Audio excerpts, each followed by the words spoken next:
Assalamualaikum warahmatullahi wabarakatuh. Jumpa lagi sama gua Budadin di Berkah Channel. Silaturahmi tanpa batas. Jadi brother gue ini dia udah nembusin, istilah kata ngambil ijazah kali ya kalau dia anak sekolah ya. Tepatnya sih naik haji katanya. Naik haji. Tepatnya naik haji para skuteris atau para ikatan motor Indonesia. Rider aja sih. Oh, para rider. Motor kan. Gue ke Sabang, titik nolnya Sabang. Indonesia, bagian apa itu sebutannya? Titik nol kilometernya Indonesia ya. Ke timur Maroke. Timur Maroke, Sabang, Barat kali ya. Anjing lupa gue. Nah, gue ceritain lah dari awal. Oke, ya. seru nih. Jadi gue awalnya tadi gue balik lagi, temen gue ngechat ngasih kirim peta Sumatera. Nah, cuman nulis kue, habis itu gue balas kapan? Lu bisanya kapan? Ntar gue ngurus resign dulu. Iya. Ya udah gue resign. Akhirnya ada temen gue satu lagi orang Wanerang. Itu gue chat juga, gue kirimin peta. Bisa nggak lu berangkat? Nggak kui lagi. Nggak kui. Masalahnya dia kurang paham. Ya kan, pasti kurang paham. Dan akhirnya kapan, kata dia kan, kapan? Gue juga belum tahu nih. Tunggu surat resign gue ACC dulu. Kira sekitar bulan Juni gue jalan 2019. Gue jalan di bulan itu tanggal 2 Juni. Tanggal 2 Juni gue ingat banget tanggalnya. Gue jalan itu titik kumpul gue di kampus gue. Akhirnya gue jalan tanggal 2 Juni pagi jam 12 malam, pas banget jam 12 malam pergantian tanggal tuh. Tanggal 2 cabut tuh lewat Merak, arah Merak tuh gue iring-iringan. Posisi lampu gue putus, Bu. Si Jarod nih. Iya, si Jarod nih. Putus. Putus lampunya kan. Akhirnya gue taruh headlamp. Yang gak ada, yang penting ada lampu lah, cahaya ya kan. Namanya juga Vespa gitu. Aja dah. Besok aja dah belinya, udah malam. Gue jalan. Sampailah gue di Merak. Gue naik kapal. Nyampe gue di kapal, gue jalan sampai nyebrang di Bakahuni itu gue jam 9-an. Jam 9 pagi. Abis itu gue sarapan ya kan. Makan sama anak-anak. Gue bertiga jalan. Tiga Vespa juga. Jadi satu orang satu single factor. Jalan iring-iringan. Nah, Vespa gue paling tua di situ. Jadi itu Vespa semua. Tiga-tiganya Vespa. Tapi kan dia Excel PX. Gue masih super tahun 66. Wih, masih platina sendiri gue. Nah, gue ngejarnya kan ngap ya. Ngejarnya gue masih standaran semua tuh. Ya udah, gue standaran, set. Oke lah, dibilang oke, gue bilang. Sini, pas lagi. Kronisnya itu dekat-dekat Metro Lampung. Jebol lah. Sehernya kawan gue. Ya kan? Yang Excel apa PS? Yang Excel.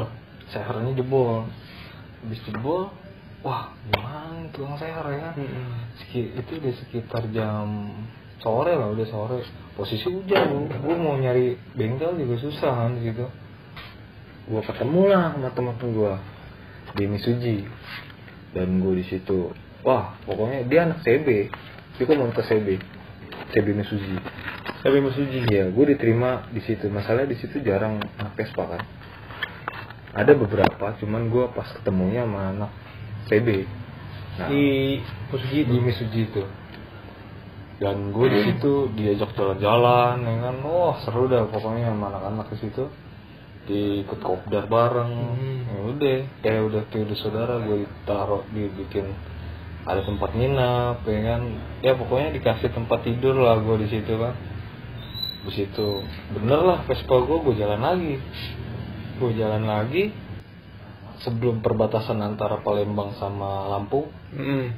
Tiba-tiba jam 2 malam gue jalan kan, pepet gue sama hacking kumpulan anak-anak ereking. Anak ereking sana Iya, tuh. sangka gue begal dong, kan gue takut ya. Bukan gue takut sih, maksudnya ya udahlah mati di jalan dah, gue bilang kalau emang ditodong ya todong aja sekalian. Udah desain ini ya. Iya, udah desain ini. Udah desain ini. Selalu aja selalu. Sakit deh situ tuh, udah pikiran udah ngeblank dah. Tuh, masalahnya dia kayak ya lu mau ngeblar, ngeber kan, emang kayak gitu kan. Ya gue udah biasa aja gitu, ngeber tapi dipepet. Pepet bener-bener pepet, suruh berhenti. Tuh gue ngapain nih? Totonya temen gue yang depan bilang, yang paling depan erekingnya ini kan ada 4 ereking. Iya. Yang paling depan ngomong sama temen gue, ngopi dulu bang, ngopi. Temen gue, ngopi dulu John, ngopi. Ya udah, ngopi. Ya udah gue mampir, gue berhenti lah akhirnya ngopi. Totonya suruh ke base campnya. Ke base camp anak ereking. Ya udah gue mampir lah ke base camp ereking ini kan. Ya udah gue makan ya kan, ngobrol-ngobrol, bincang-bincang dari mana bang ya, basa-basi kayak gitu ya kan. Jadi kita tuh kayak banyak teman aja di jalan gitu kan. Nah di situ gue habis itu besoknya gue jalan lagi, gue ketemu ini karena gue ada organisasi kan kampus. Akhirnya gue mampir ke Mapala Palembang. Ada satu kampus ya kan. Gue mampir ngobrol, hampir seminggu gue di situ, tidur di situ, makan di situ, wah pokoknya semua di situ. Di anak Mapala tuh. Iya, di anak Mapala, di sekretnya dia kan. Habis itu gue jalan lagi ke daerah Jambi kalau nggak salah, Jambi. Iya, gue mau ke Jambi tuh. Jambi dulu, Jambi gue ketemu anak Vespa Jambi. Anak Vespa Jambi. Iya. 2 hari gue sampai Jambi. 2 hari gue sempet nginep dulu di taman apa sih, taman ada di dekat-dekat pertengahan antara Palembang sama Jambi. Palembang Jambi. Gue lagi kenceng, gue nggak ngeliat di situ ada anak Vespa. Katanya dia manggilin gue, cuman di sebelah kanan, posisi macet. Dia mogok, gue nggak tahu, ya kan ketutup mobil. Iya. Gue macet di situ, gue nggak tahu. Ternyata dia ngeliat di situ tuh pas lagi masih di Palembang. Oh, dia ngeliat Palembang ujung ya, udah mau lepas dari perbatasan di situ. Nah, pas lagi tiba-tiba udah sore, dia lewat lagi nih. Bang, yuk. Enggak, gue nggak ngeliat dia lewat. Gue melipir, gue lagi istirahat, lewat, ya, kenceng tuh, kenceng. Tiba-tiba berapa jam, gue jalan lagi kan sama anak-anak gue, jalan, dia lagi dorong motor dia. Bang, lu ngapain? Gue bilang, biasa mesin gue, lu gue panggilin, dia malah emosi sama gue, lu gue panggilin, kagak nengok-nengok, lalu manggil gue di mana? Gue bilang. Di sono katanya kan. Oh sorry lah, gue bilang gue kagak ngeliat. Dia gue ketemu, akhirnya gue kenalan ikut sama gue sampai Jambi. Iya, ternyata dia mau kerja di Jambi. Dari Palembang, dari Lampung dia jalan. Ya udah, ketemu lah gue di sono. Sampai Jambi gue misah, dia ke tempat gawenya, gue ke tempat teman gue dong, ya kan. Ketemu gue sama anak Vespa Jambi. Set deh ketemu, malamnya gue kontak lagi, nongkrong lagi, ketemu lagi, makin rame lagi ya kan. Nah situ yang anak Vespa Jambi punya ini kayak Jaspan Tank gitu. Oh iya, Jaspan Tank. Jalan gue, seru-seruan dari situ. Jalan lagi, gue lanjut lagi. Nah misi gue cuman ke Aceh sih Selong, santai aja, udah santai. Itu ternyata gue hitung-hitung udah hampir 1 bulan gue baru sampai Jambi. Karena santai. Dan santai aja udah. Nah gue lanjut lagi sampai yang lama itu di Medan sih menurut gue. Dari Riau ke Medan. Oh dari Riau ke Medannya tuh? Iya. Berapa lama tuh?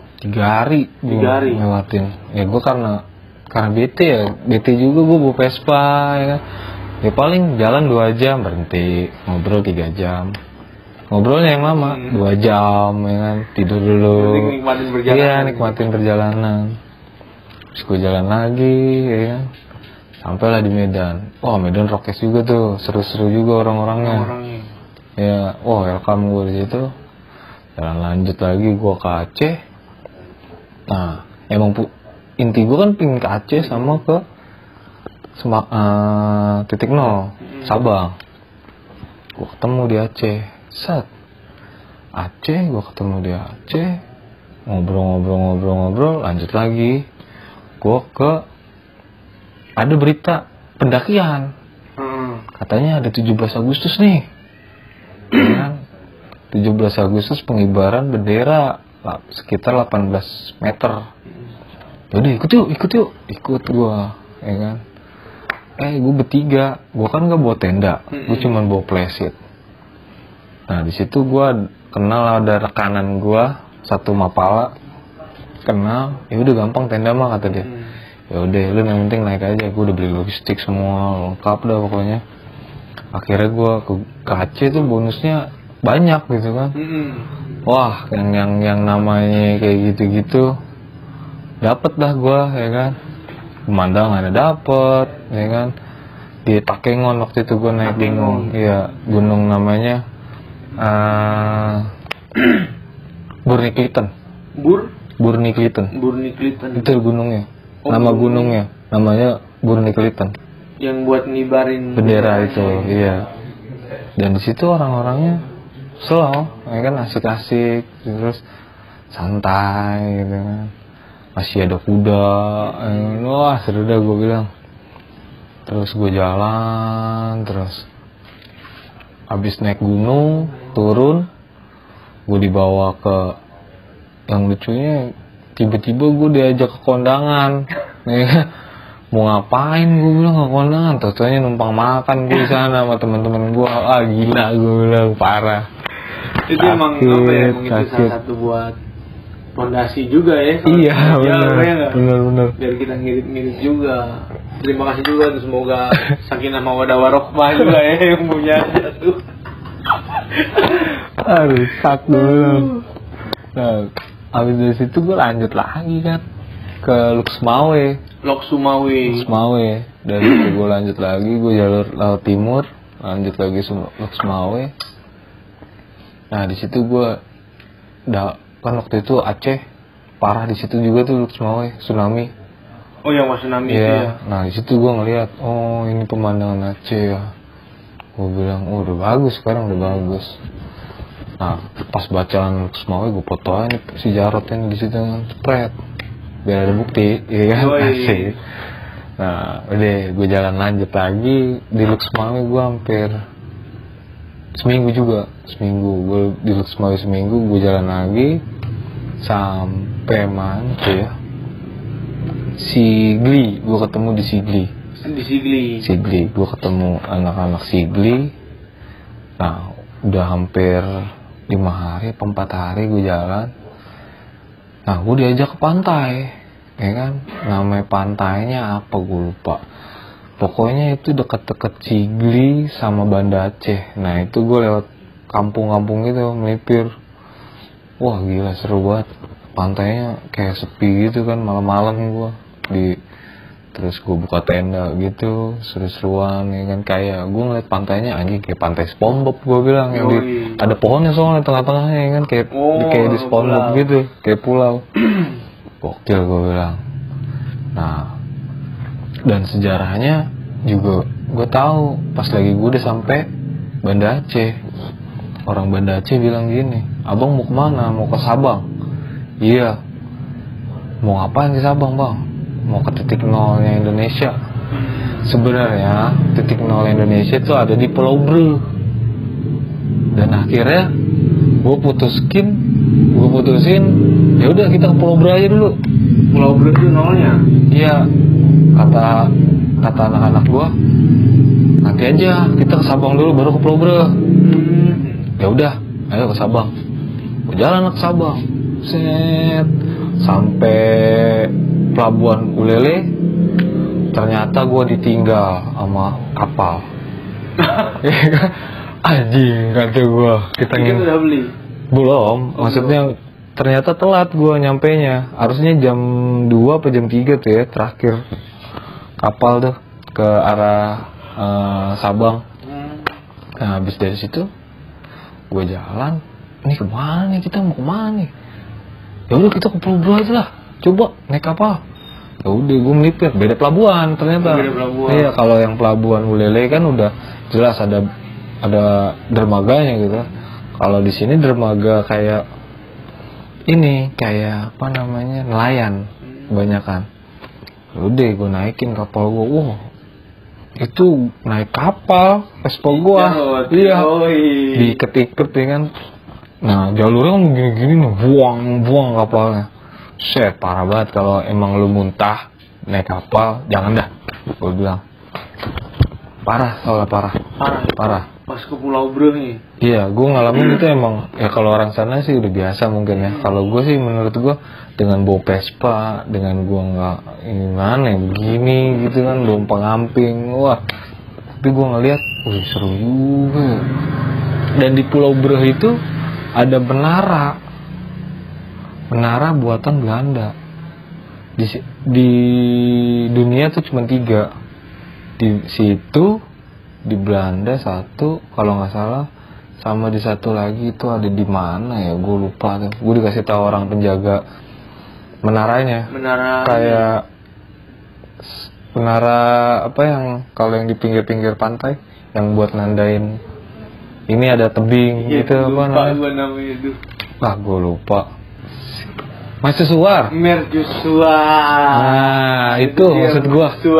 Di situ ternyata ada bangunan tua juga yang udah runtuh gitu kan. Ternyata dulu tempatnya pestanya orang-orang Belanda. Di situ. Iya, di situ. Dan ada satu kejadian pas lagi Jepang datang apa ya, gue lupa. Nah, di situ jadi tempat penjara apa gimana, gue lupa sih. Gue lupa ceritanya. Pokoknya detailnya seperti itu. Dan akhirnya gue naik ke Mercusuar itu. Pemandangan Pulau Bro emang gokil sih. Jalannya juga naik turun. Wah gila nih, parah, ya kan? Tangguh juga ya? Tangguh. Dan bensin sama-sama tiris. Bensin tuh pas lagi di Pulau Bro. Kan nggak ada pom bensin di situ. Itu eceran doang. Oh, eceran doang. Itu pun jauh-jauh. Dan akhirnya bensin gua udah sekarat. Temen gue masih ada sedikit, temen gue udah sekarat banget. Akhirnya yang masih pada banyak kan dibagi 3 tuh. Bagi 3 kan, yang penting jalan dulu tuh. Bagi 3, ketemu yang jualan bensin, baru isi. Nah, habis sampai Sabang, gue nyebrang sampai Sabang, gue ketemu sama satu orang namanya Fikri. Iya, Fikri. Nah, di situ dia punya kejadian kecelakaan karena dia pengen balik lagi ke Sabang tuh karena Vespanya ada di Sabang, masih di Sabang. Dia udah sembuh, mau ngambil Vespanya kan, ketemulah gua di Pulau Ulele ini, di Pelabuhan Ulele sambil nunggu kapal. Ngobrol, ternyata pas kata dia sih turunannya nama turunan monyet tuh.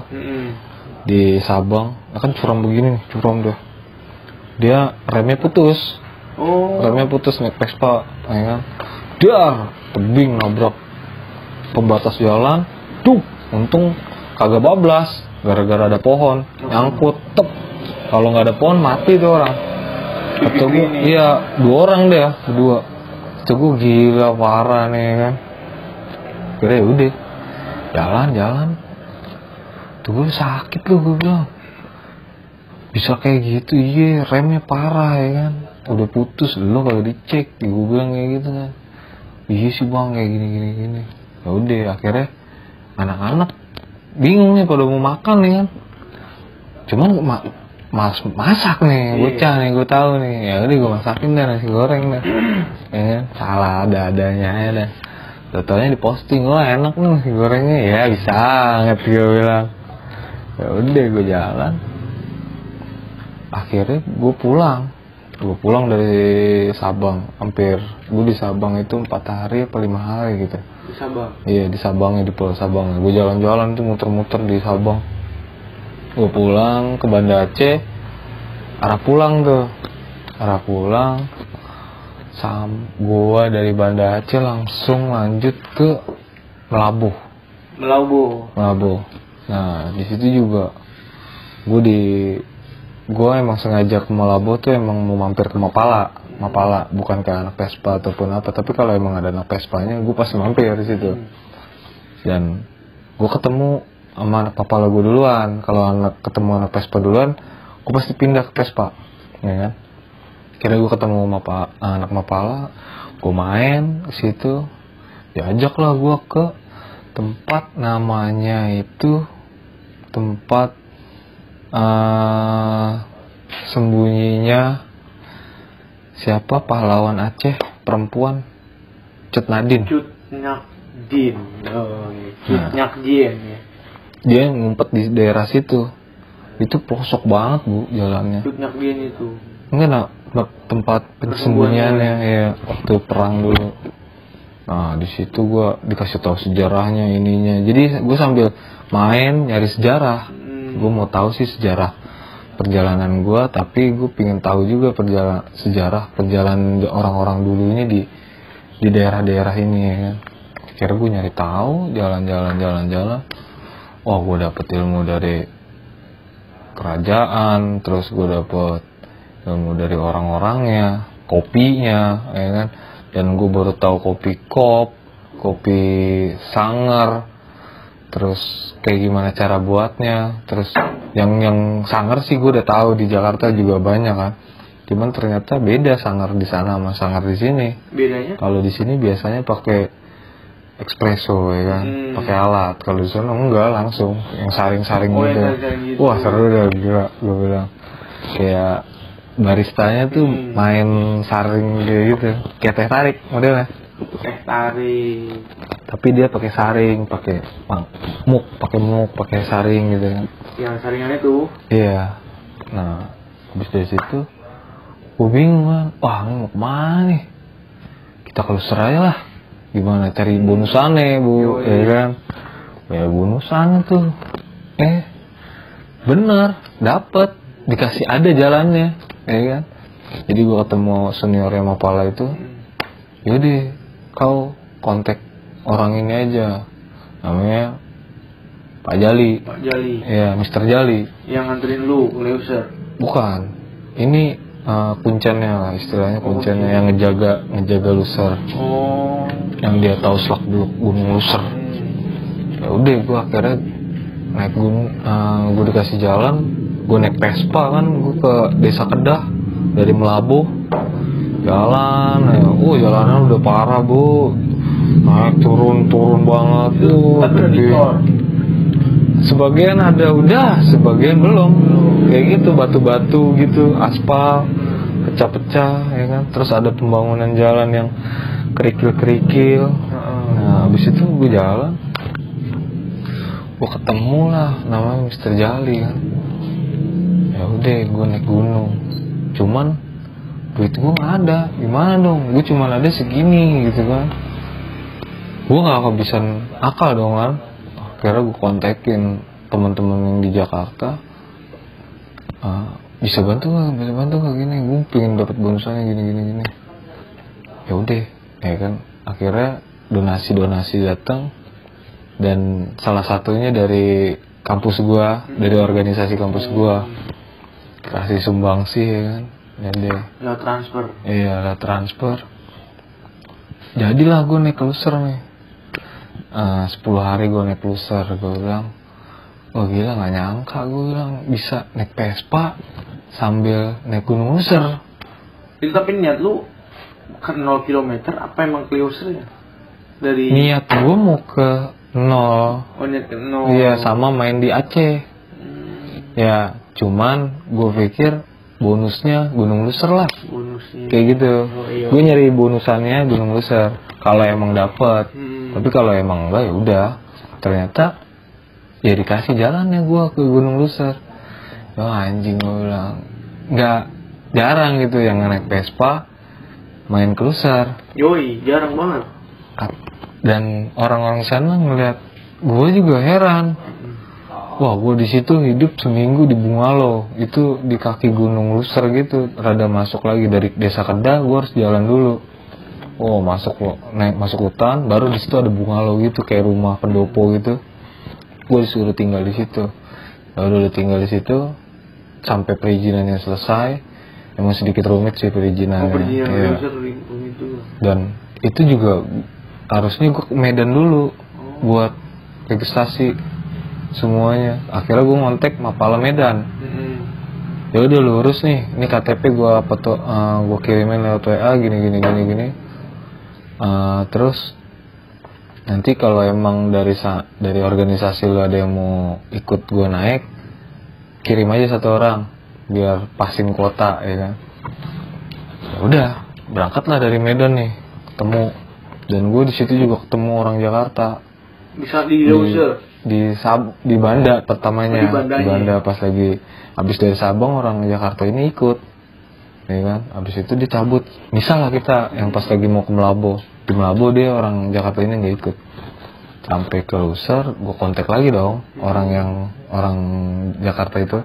Lu mau naik gunung nggak ke Luser? Ongkosnya sekian nih, gue bilang. Oh boleh bang. Ya udah, gue tunggu di desa Kedah. Naiknya lewat mana? Lu tanya aja orang Aceh, tahu dia. Kira datang dia, nggak lama datang. Titik ngumpulnya di desa Kedah, ngumpul semua. Ya udah, dapat berapa nih? Berapa juta nih? Deh kita naik gua. Wah, lalu lalang di gunung sekitar 10 hari. Gua turun dan akhirnya gua putuskan. Gua hampir sebulan sih di desa itu. Di desa Kedah itu. Jadi gua awalnya seminggu lebih, terus gua naik gunung 10 hari. Sesudah gua naik gunung, gue tinggal lagi 2 minggu di situ di Bungalow itu. Gue bilang kayak anak hutan gue nih. Shit, masuk kayak lu jalannya itu masuk ke Bungalow itu kayak lu lewat tengah-tengah sungai, cuman gak ada air, batu-batu gede. Nah ini Vespa gue masuk sana. Gitu? Iya. Dar nyangkut trek ya kan. Nah berkahnya gue dapet mimpi pas lagi naik Gunung Luser nih. Kan gue jomblo nih. Ceritanya gue jomblo nih. Iya. Jomblo nih. Gue minum ya bu. Yoi. Nah pas lagi gue jomblo, gue naik Gunung Luser di lapangan bola. Ada namanya lapangan bola camp terakhir di Luser yang mau ke puncak. Nah gue di situ mimpiin si cewek ini. Terus ya udah kontak-kontakan biasa awalnya, nggak terlalu gua ambil pusing juga, soalnya dia udah jadian sama cowok kan waktu itu. Ternyata udah putus, kontak-kontakan lagi pas lagi gua di perjalanan di Aceh, nemenin lah istilahnya, nemenin gua perjalanan. Ya udah, gua mimpi dia di Gunung Luser tuh, di mana tadi lapangan bola. Sampai puncak gua kepikiran terus kan, turun gua dari Luser. Ya udah, gua anggap ini mimpi, masa mimpi doang gitu. Cuman kata orang situ ada yang bilang sama gua,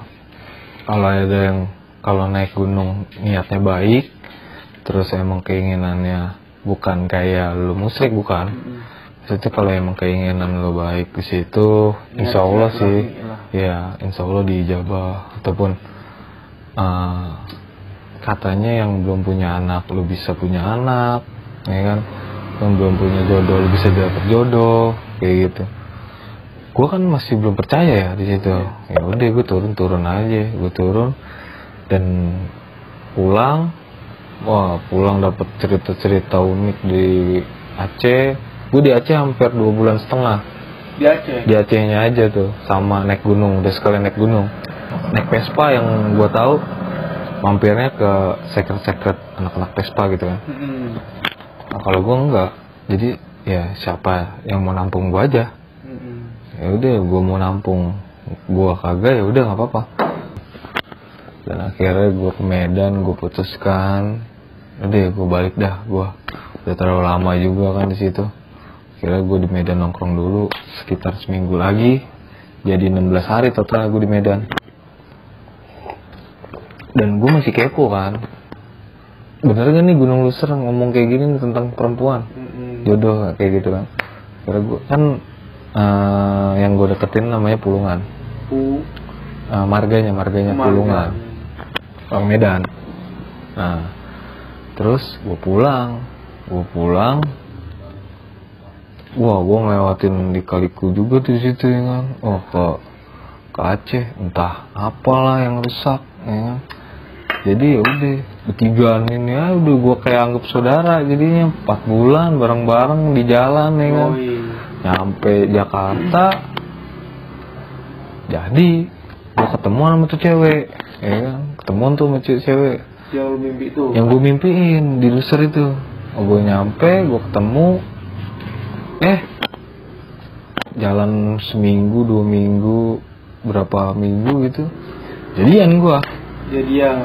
Akhirnya sampai sekarang. Woi buat ceweknya John Rian nih. Ini sangat, semoga gue doain jodoh ya. Amin. Jadi ada chemistry-nya juga ya. Gokil. Pokoknya ya gue ngasih kayak gitu karena dari perjalanan yang kita jalanin gitu kan.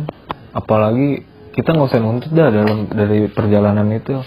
Jalanin aja dengan enjoy gitu kan, dengan sabar. Nanti juga lu bakalan tahu hasilnya yang baik. Lu nanemin buah yang baik, pasti dapat buah yang baik juga hasilnya. Kayak gitu sih. Ya. Kira-kira begitu kalau perjalanan gua sama Jarot ini nih. Inilah perjalanan John Rian, seorang skuteris dari Cilengsi. Gue bangga sih, karena emang gue dulu pertama punya kendaraan tuh Vespa. Pertama gue punya kendaraan tuh gue Vespa. Iya, gue tahu tuh yang ungu kan. Iya. Gue tahu. Itu kedua tuh, Vespa kedua. Itu Vespa kedua lu, Bu? Vespa kedua. Pertama gue punya Vespa tuh tahun berapa ya? 60 itu. Tahun Super. 60. Bajai. Oh, Bajai. Bajai itu tahun berapa ya, lupa gue tuh. Itu 70-an. Pas gua punya Vespa itu kelas 6 SD. Iya, sebelumnya juga gua punya PX. Iya. SMP. Dulu tuh makanya bagi gua dan mungkin bagi para skuteris Nusantara pasti motor paling ternyaman, paling teraman Vespa. Iya enggak? Iya benar Vespa. Anti begal kan? Iya, gue sempat dibegal, gue lupa. Gue hampir dibegal di Lampung. Ambil dibegal. Iya, gue hampir dibegal, cuman gitu aja. Begalnya kayak selingan mepet gini doang. Set, ngeledek. Biar gue emosi, terus gue berantem di situ, temen-temen datang. Kayaknya gitu. Cuman pas lagi gue tanya sama anak tes Suji, iya benar emang tekniknya kayak gitu. Oh, tekniknya begitu. Jadi kayak bikin kita berhenti, emosi kan. Temennya datang. Oh gitu. Kita begal lah di situ. Kan kurang ajar kalau kayak gitu kan. Maksudnya ya jangan kayak gitulah, ya kan. Apalagi kita Vespa ya kan. Ya apalagi orang-orang jauh ya buat apa sih kayak gitu kan. Kita manusia, lu manusia apa orang gitu kan. Apalagi kita tuh Indonesia ya kan. Benar. Ya begitulah. Dari Vespa itu banyak ceritanya pasti gue yakin. Ya mungkin kalian juga yang udah nonton video ini bisa juga cerita ya kan, pengalaman asli kalian, pengalaman horor kalian juga bisa ceritain. Iya benar. Siapa tahu lu diundang ya kan di acara Abu. Ya, komen aja, siapa tahu yang pengen silaturahmi tanpa batas. Apa nama channel lu, Bu? YouTuber Kah Channel. Yoi. Benar. Yang horor, YouTuber Kah Error. Asik. Edisi horor. Itu juga gua ada. Ada. Lu nonton aja. Yo. Ya mungkin di situ aja Bang John Rat ya, sampai ketemu jodohnya ini. Iya, itu sih menurut gua perjalanan gua emang itu posisi gua lagi baru putus juga sih. Jadi gua putus Januari, gue jalan ke Aceh Juni di bulan November gue pulang ke Jakarta Oktober. Dari Juni November gue dapet jodoh. Maksudnya kalau pacaran udah bilang jodoh belum sih? Belum lah. Belum ya? Belum. Ya calon jodoh. Calon jodoh. Calon jodoh seumur hidup sih menurut gue. Calon. Mungkin yang ini dapat menemani John hingga pelaminan seumur hidup sampai mati. Berat. Ya. Ya Oke gitu. lah, mungkin pesan-pesannya dari Bang John apa nih buat para skuteris dan para rider di Indonesia? Ya, ikutin protokol-protokol yang diarahkan oleh pemerintah. Jangan lupa SIM dan STNK itu harus dibawa, pajak hidup, helm, masker kalau sekarang, ya kan, sarung tangan, jangan lupa jaket yang tebal, sama sepatu, jangan pakai sendal, bahaya. Pakai sepatu ya. Pakai sepatu. Pokoknya lu baik sama orang di jalan, lu bakalan dapet hasil yang baik. Yo, Intinya itu. pesan dari Bang John. Oke, semoga video ini dapat menghibur kalian juga dan kalian juga bisa memetik pelajaran dari kita yang ada dalam video ini ya. Iya, kita sih sharing-sharing aja. Sharing aja. Tapi kalau emang ada cerita lain yang bisa lebih seru, ya, bisa diceritakan. Tinggal Komen aja di bawah. komen aja komen. Atau DM di Instagram kita ada di sini. Yoi. Oke.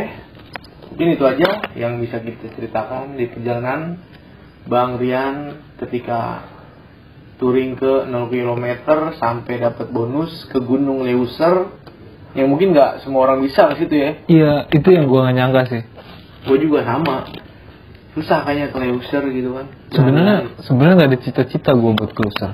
Nggak ada cita-cita. Cuman pingin doang. Pingin gua tapi lupa. Pingin tapi lupa di Jakarta. Pas lagi sampai sana ternyata dapat bonusannya besar, luar biasa sih.